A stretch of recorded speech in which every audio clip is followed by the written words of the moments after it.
পশ্চিমবঙ্গের সকল পুলিশ প্রার্থী চাকরি প্রার্থীদের ভাই বোন দিদি দাদা সকলকে নমস্কার।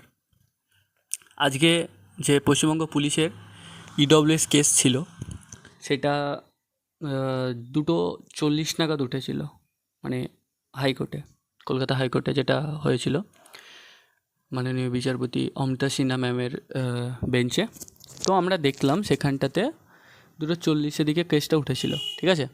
এবার ম্যাম কেসটা শুনলো, মানে আদৌ তো একটু শুনবে, মানে কোনো কিছু না, মানে ঠিক মানে 5টা মিনিটও শোনেনি। আমি সত্যি কথা বলছি, আমি কেসটা দেখছিলাম, 5টা মিনিটও ম্যাম শোনেনি। বাট সেখানটা আজকে দেখলাম যে পিআরবি তরফ থেকে উকিল ছিল, আর এদিকে অনিন্দ্য লাহিড়ু বাবুও ছিল।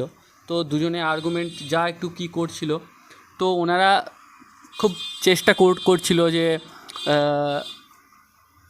ওনাদের মতন মানে টাইম করে যেন ইয়েটা হয়ে যাক। ওনারা ক্যান ফাইল করেও ওনারা যাতে কেসটাকে একটু মানে আরেকটু আর্গুমেন্ট করা যাক, সেই জন্য তারা অনেক চেষ্টা করলো। কিন্তু এদিক থেকে আমরা দেখলাম কি মাননীয় বিচারপতি শ্রী অমৃতা সিনহা ম্যাম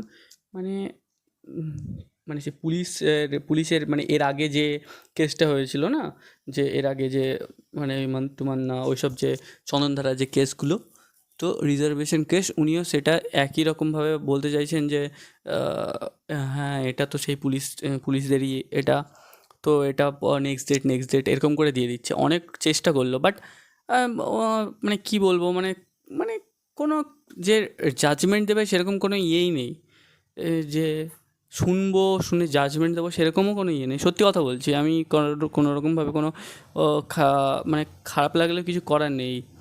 বাট আমি এটাই বলতে চেয়েছিলাম যে মানে আর কি মানে এদিকে মাননীয় যে আমাদের মুখ্যমন্ত্রী সাহেব শ্রী শুভেন্দু অধিকারী স্যার মহাশয়, তিনি বারবার বলে যাচ্ছেন যে সেপ্টেম্বরে পুজোর আগে সেপ্টেম্বরে জয়েনিং, বাট আদৌ কি জয়েনিং হবে কি হবে না সেটা মানে এটা ভীষণ কনফিউজিং ব্যাপার।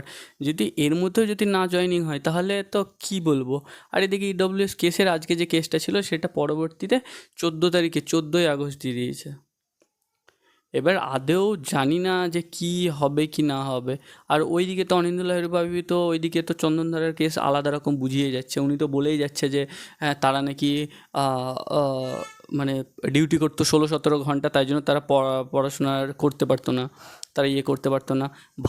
মানে কি বলবো, রিজার্ভেশনের কোনো একটা এতে 5-6 পেয়ে তারা চাকরি পেয়ে যাবে এরকম বলছে। তারা বলছে এখানে হারলে সুপ্রিম কোর্টে যাবে, এখানে যাবে, ওখানে যাবে। ভাই তো তাহলে মানে কি আদৌ মানে কোনো রকমভাবে কোনো আমাদের যে ডব্লিউপি কনস্টেবল 2024 যে রিক্রুটমেন্ট আবার হয়েছিল সেটা সংবিধান অনুযায়ী তো হয়নি।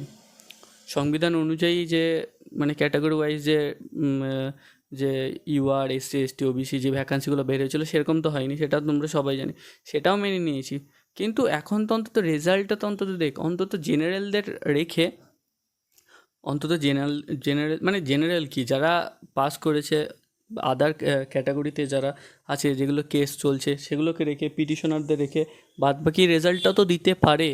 বাট সেটাও দিচ্ছে না, সরকারের পক্ষ থেকেও কোনো কিছু আসছে না। এতগুলো ছেলে মেয়ের জীবন মানে একদম মানে ঝুলে রেখেছে, না এদিকে যাচ্ছে ভাই দিলে দিয়ে দাও, না দিলে রেখে দাও, বাট সেরকমও কোনো কিছু করছে না। মানে এতগুলো ছেলে মেয়ের জীবনকে ঝুলিয়ে রেখে দিয়েছে, কেউ কোনো রকমভাবে মানে একটা মানসিক শান্তিতে নেই। সত্যি কথা বলছি, মনে হচ্ছে যেন পাস করে পাপ করে ফেলেছি এরকম ব্যাপার। তো আমি সবাইকে একটা দেখো সহানুভূতি, সবাই নিজের মতন করে থাকো, ভালো থাকো, অন্তত ভালো থাকার চেষ্টা করো, এটাই বলতে চাই। জয় হিন্দ, জয় ভারত।